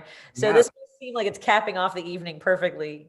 Yeah, and such great conversations. So it was great just to be hanging around in the background. Yeah, we love hearing you know, what other filmmakers are saying and talking about. So it was awesome. Well, and as I mentioned, this really comes, and I love that your shirt, it's The Great Disconnect, Social Change. This works out perfectly. In this world of Zoom. Actually, let's just start there because, you know, this film is about connecting with people and, you know, right as this pandemic hits and now it's like, stay where you are and don't touch anyone. How crazy is that in your world? Yeah, it's pretty crazy. It's definitely pretty crazy. And it's kind of interesting because the film all of a sudden has a new meaning that we never really expected to have. So there was a lot of interest from a lot of nonprofit organizations, a lot of cities who were developing plans to sort of try to create more inclusive and progressive neighborhoods really got interested in the film. And so we were sort of working with a lot of those places and we were really excited about it. And then all of a sudden the pandemic hit and it was like, oh geez, what's going to happen? But ultimately what happened is that in the short time, during the pandemic, we all started to reflect on, oh, geez, we can't see all our close friends and family. And, you know, like it just took a new meaning. And I think that we are more reflective and we no longer should take it for granted if we did prior to the pandemic. I don't know if Sarah wants to add anything. Yeah, definitely. It was funny because we had some people watch the film prior to the pandemic and then the pandemic hit and we got some emails being like, oh my gosh, you know, I thought your film was great before, but you know, there's always that, does it really apply to me? And then all of a sudden it does apply and people were sort of forced to reflect and they just thought, well, this is really taking on a new meaning for me because like Tamara said, I think that, you know, you can watch films and you can watch all these things about like things you can do to improve your life, but like, you know, do you really take on the messaging and how much does it really affect you? Or are you sort of thinking like, yeah, that's a great idea. All these other people should do it. But then it's sort of, oh, well, now that it's happening to me in my life, you're forced to reflect. And we even said that people who had really deep social ties and were really connected to their community are probably weathering the pandemic a little bit better than people who didn't do that work before. Oh, no doubt about it. And so let's start a little bit with the catalyst, the inspiration for this. Tamara, your expertise is in food, nutrition, and exercise. And you had gone to Jamaica. And by the way, thank you for sharing those incredible images of waterfalls and music. But tell us a little bit about that sort of aha moment for you.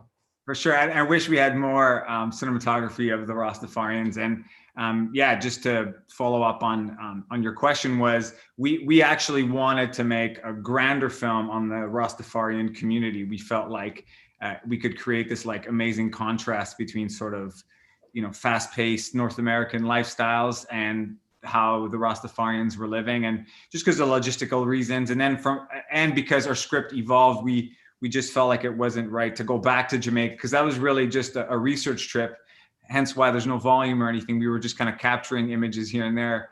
And really, I just, what captivated me was this idea of community well-being, which we don't talk a lot about. We sense it as humans that we need to be connected to our community, and that we like to have nice restaurants on our streets, and that it's important to support the food bank or the food kitchen in your neighborhood, or to start a community garden. But we don't really understand what it does to our health and our well-being and our happiness. But there's tons of research on it in the longest living societies in the world. And if you read any books on longevity, which I did because I was interested in nutrition, I would always try and read those books to understand sort of, well, what are these long living societies eating? How are they exercising? And I thought that those were the most two important things. But ultimately, in all those books, there's always a chapter on how we need connection and we need to be involved in community. And that will help us live a happy, longer life. And so I had that as background knowledge. And so when I was in Jamaica, that really captivated me. And it really didn't hit home until Sarah and I sat, and the other writer sat down and said, I think we kind of need to explore this topic more than anything else. I think that we need to sort of move away from the Rastafarian piece, although it is the spark.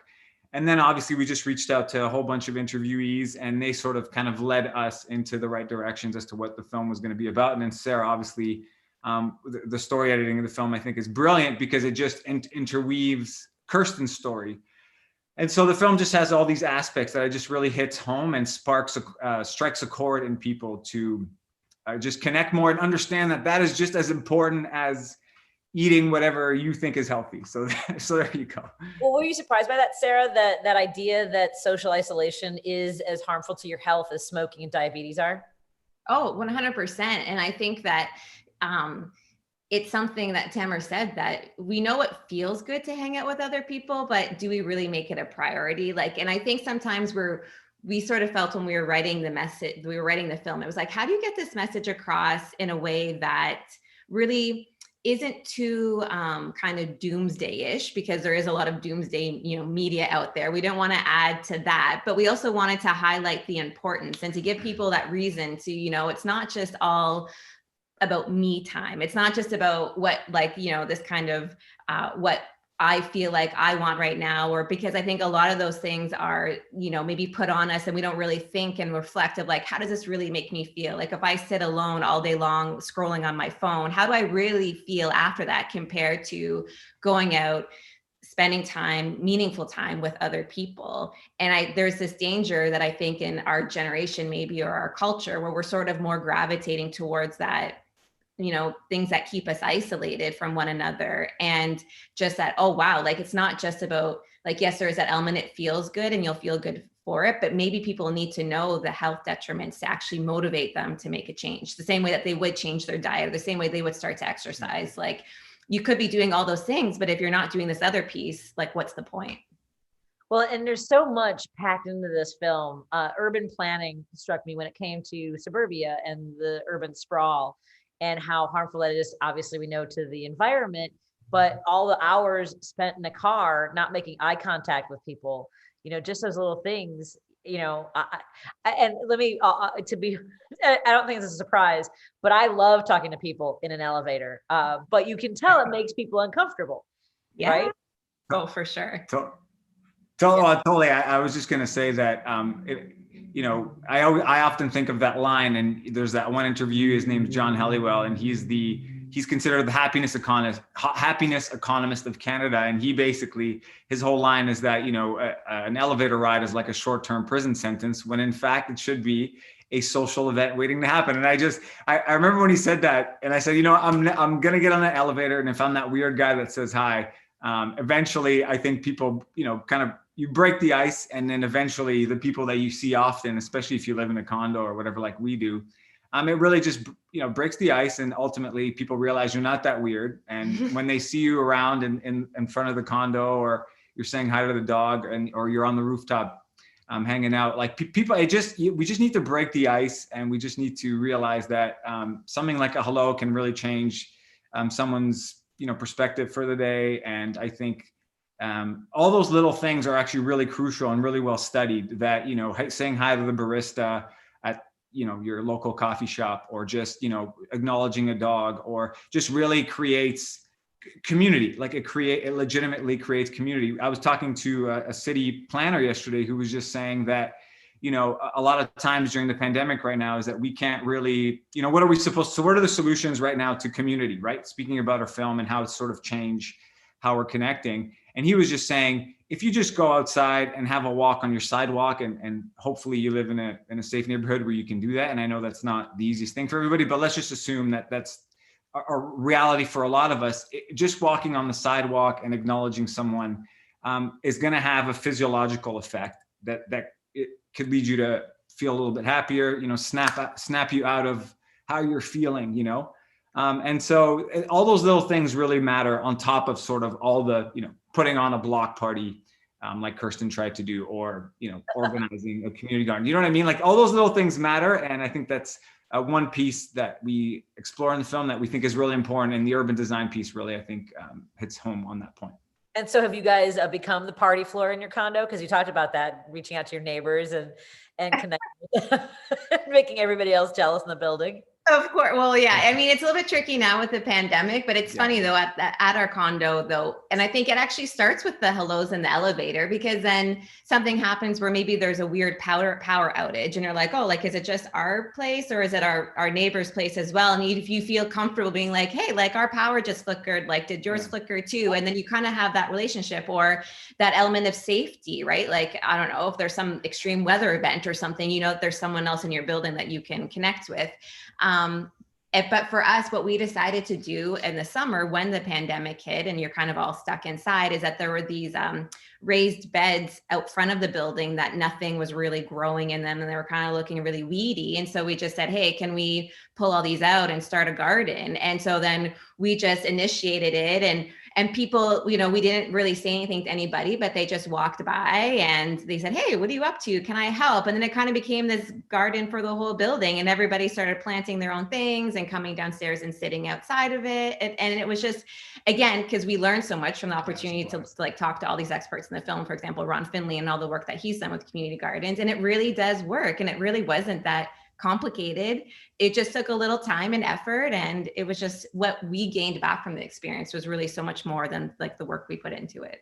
Well, and there's also there's a lot of important moments in this, and one of them was about how connecting with other people is emotional investment, and that the more connections you have throughout your life, yes, invest in money so you can take care of yourself, but who's going to take care of you at the end, if you get sick or get injured, right? Yes, exactly. 100%. And I think even now you can just feel it as well, that we're sort of forced into being in our locality. And, even we were guilty of it for a little bit. Like, we all love to travel. We all love to go here, there, wherever. And then maybe, there's a one guy that we talked to on the street outside of a condo building in Toronto in the film. And he says, oh, like, why would I bother getting to know my neighbors here? Like, I'm not going to live here for the rest of my life. I'm not going to have my kids here. So like, what's the point? And it's like, and then we kind of chatted, because I was like, I don't like that line. I don't like that attitude. I don't want that in our film. But it's like, you know what? A lot of people think that way. So let's put it in there and like call out the elephant in the room. But then it's interesting now, the situation that we're in, you're forced to be in your location. Like you're forced to be in your neighborhood. And so again, if you had that attitude and you don't have ties around like your physical location, you're probably feeling pretty lonely and isolated right now. Yeah, absolutely.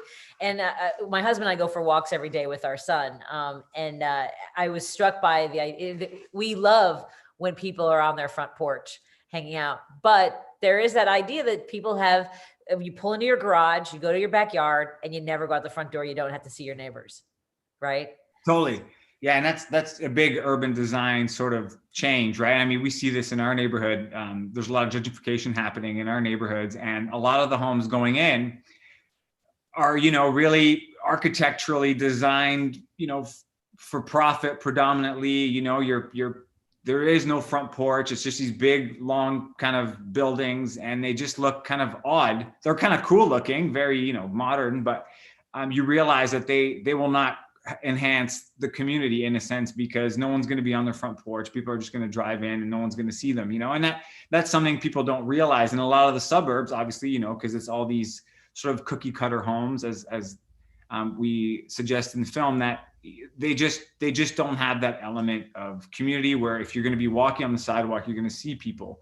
And so that idea of a front porch is a really, it's just a really important piece to realize that those who have them, you have an advantage to connect to your community and be out there and talking to people who are walking by. It adds an element of safety to the neighborhood. But when you take those away and they're just these walls that nobody can see, it does break that ability to have more face-to-face connections that are really important, that are just, it's super simple, and you think that it doesn't mean anything, but it does mean so much.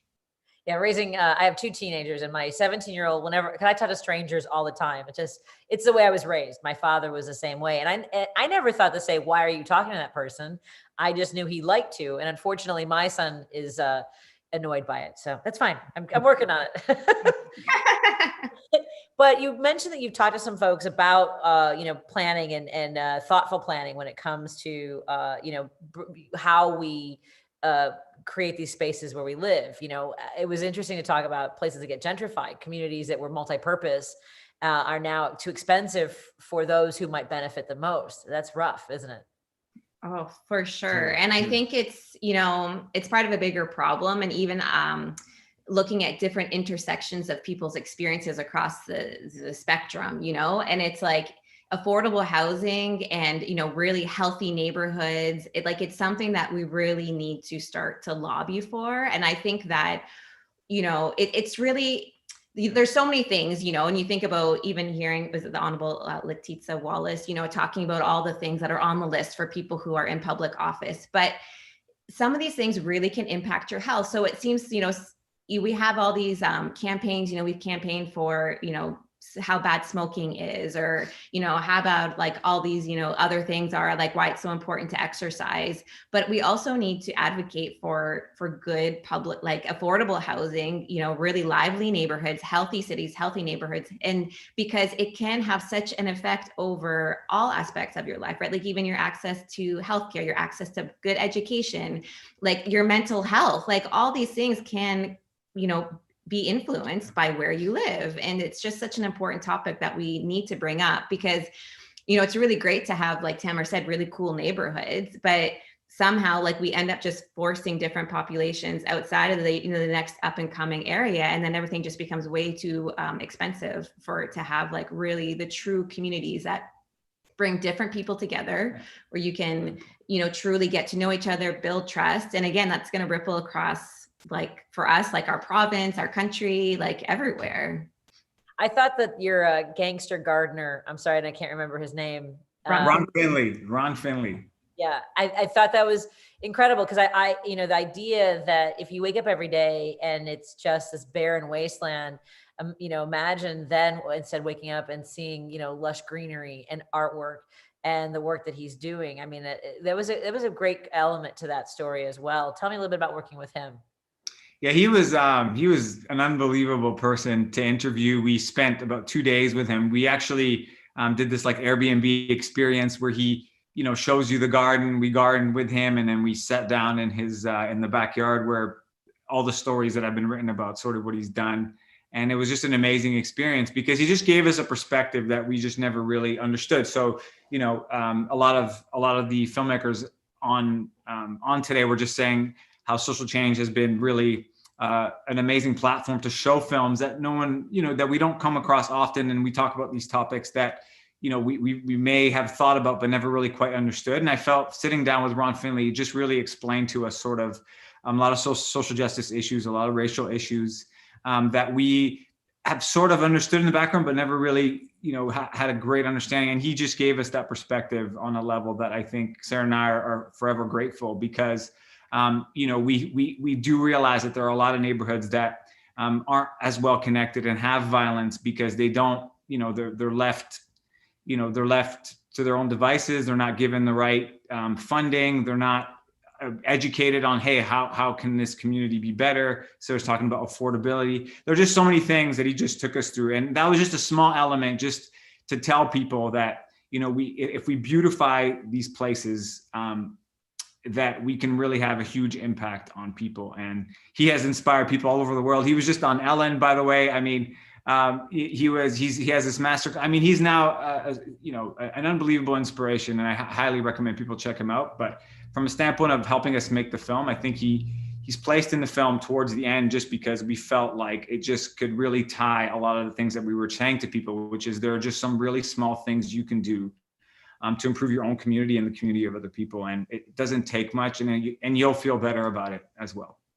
Well, and then toward what was building throughout the story, the arc of it is that party at the end. And I was really nervous for is it Kristen? Kirsten, yeah, we were nervous too, because it wasn't scripted. We were, and we always were kind of like sitting watching this social experiment unfold, thinking, how is our film going to end? Like how our documentary ends is going to depend on how this party ends. Either it's going to be a hopeful ending, or it's going to be not so hopeful, or we have to kind of find another way. We have to do like something else to sort of figure out, if people didn't come, why they didn't come, if they came, why they came. So it was a cliffhanger for us. I was like, oh no, please don't let her have to go to knocking on doors. Why aren't you coming to my party? I was so stressed. Yeah. Well, no one wanted to be the first. I have to assume that was what happened. Everyone felt like, well, I'll get there when it's already in the swing of things. And then somebody had to be first. There's just no getting around that. Exactly. Somebody had to be first. Yeah. And I think that's a great point for, so many things, talking about our own personal friendships and our like relationships, and even, what change we want to make in the world, is that even for her to say, okay, I'll put myself out there and I'll do this. And it's this whole idea of vulnerability, right? We have to be able to say like, oh, maybe my relationships aren't so great. And so I'm going to take a first step to try and make them better. And then that person who's sitting in their condo thinking, maybe I don't really know that many people in my condo. Maybe I should be vulnerable and go up alone and see if anybody else is up there, alone. And I think it's just like strong message for all of us that it's okay. Like, it's okay to be vulnerable. It's okay if you want to take a stand and say something. It's okay if you want to get involved. Like, just kind of put yourself out there. There's going to be other good people that will ultimately also be there to support you. Yes. So tell me, you mentioned, how much you've enjoyed working with Social Change and Change Fest. Tell us a little bit about your experience with this festival this year.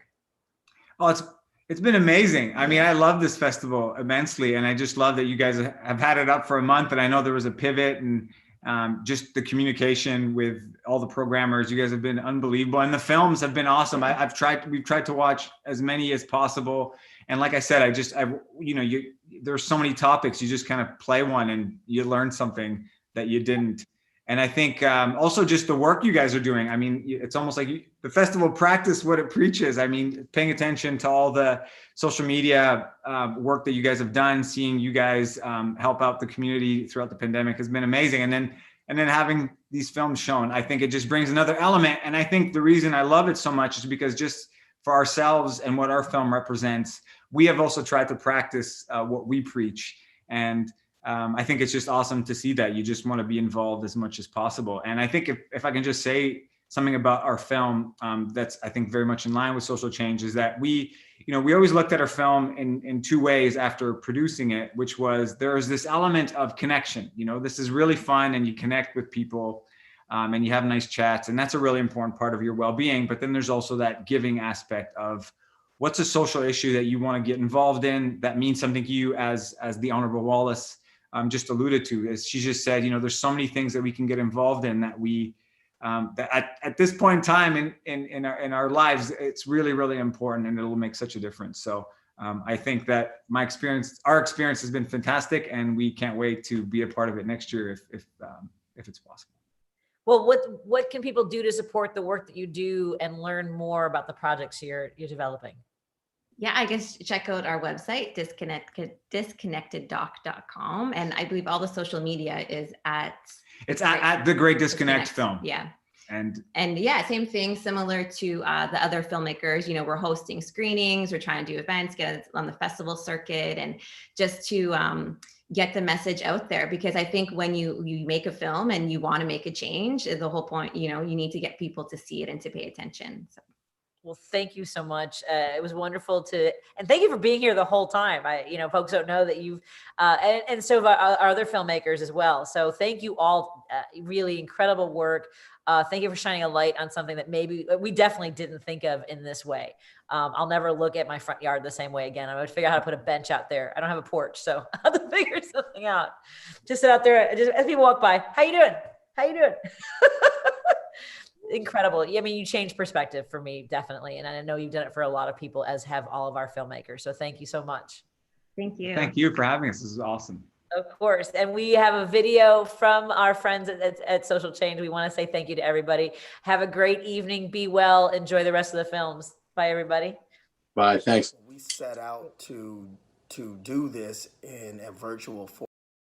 I had no idea what type of response we would get.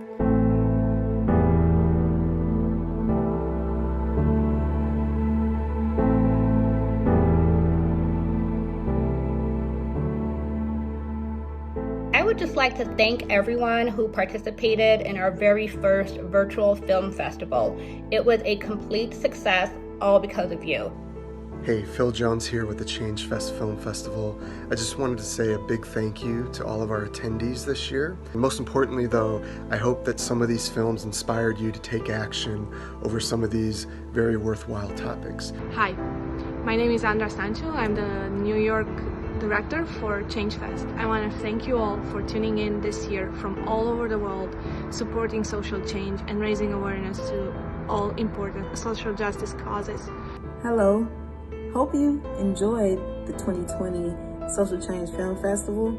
Hope you were inspired to create your own films and tell your own stories and learn from the docu-films and were entertained. Thank you. Thank you to all the participants and attendees for this year's Social Change Film Festival. Hey, my name is Keely Parnell. I'm a Social Change board member. Thank you for coming. Thank you to all that participated in Change Fest 2020, to our sponsors, to our community members, to our panelists and our filmmakers. We appreciate you and we are excited for what's to come. And it's because of you that this thing was a success. And so I sincerely thank you again. Hi, my name is Masai. I'm with the Social Change crew. I want to take a second to say thank you for attending this year's Social Change Film Festival. I've seen it from the ground up, and it's been a lot of hard work put into the Change Fest each year. So to have you all supporting, it means so much to us. So again, thank you, and enjoy the rest of the fest. Your time, your dedication, your efforts, and your creativity all are greatly appreciated. In this crazy year of 2020 with the pandemic and everything else that's going on, it takes a lot of effort for all of us to come together and make things happen. So given all that, your efforts this year are even more appreciated. Hi, this is Chase Chavin, proud board member of Social Change, and I just wanted to take a second to add my sincere thanks to everyone that participated in Change Fest 2020. Your efforts are sincerely appreciated. Thanks.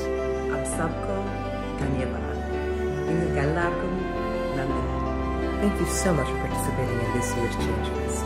It means so much that each of you is working to make this world a better place. I want to congratulate Todd Belcourt, Tiffany Hightower, and the rest of the Social Change group on another fantastic Change Fest. You guys rock. I just wanted to take a moment to say what an amazing 4-week journey this has been with each and every one of you. Most importantly, I want to thank our filmmakers for contributing to this wonderful notion of how film can inspire the masses to truly make an impact that will change the trajectory for people. Hello everyone. My name is Todd Belcourt, Executive Director of Social Change, a nonprofit committed to liberation through storytelling, organizing, direct action, and policy advocacy. I want to join my team in saying thank you. Thank you for joining us for another year of Change Fest, in making sure our international Social Change Film Festival is an incredible success. We had over 100 films we were able to feature, over 60 conversations with award-winning filmmakers, experts, activists, and amazing people just like you. So thank you. I also want to say thank you to our sponsors, the Cushman Multifamily Charity Fund, Morgan Properties, Blue Cross Blue Shield, Focus for Health, and Howard Brown Health Clinics. Without your support, Change Fest doesn't happen. So thank you for stepping up, but more importantly, for walking the talk as it relates to things like Black Lives Matter, fighting for LGBTQIA rights, and for all the different things that are needed in today's society and beyond to make sure everyone is respected and everyone has an opportunity to fulfill their potential. Thank you.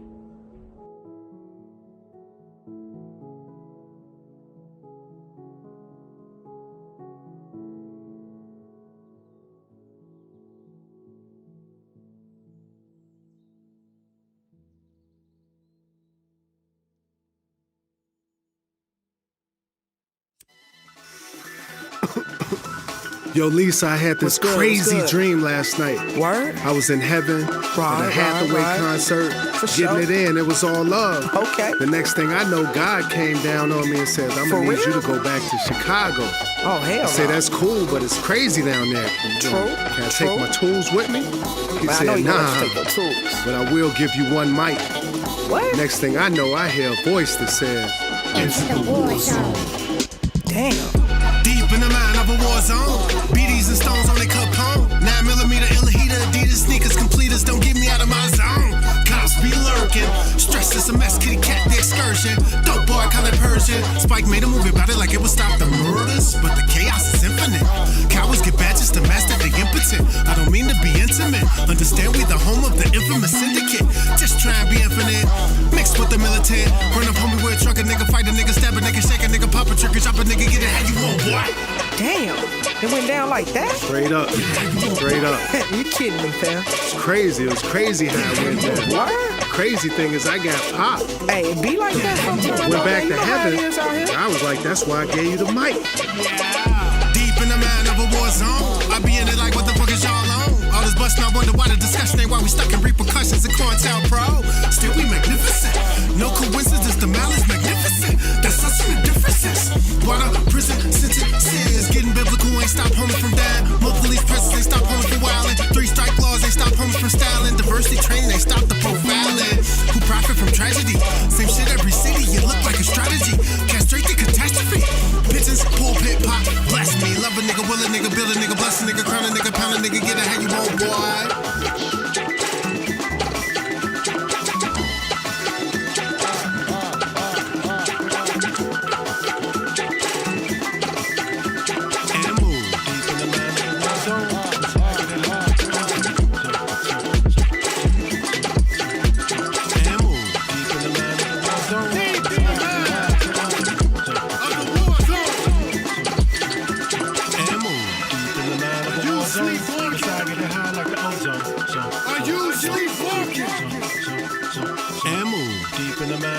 Zone, Messiah get it high like the ozone. Deep in the mind of a war zone, Messiah get it high like the ozone. So.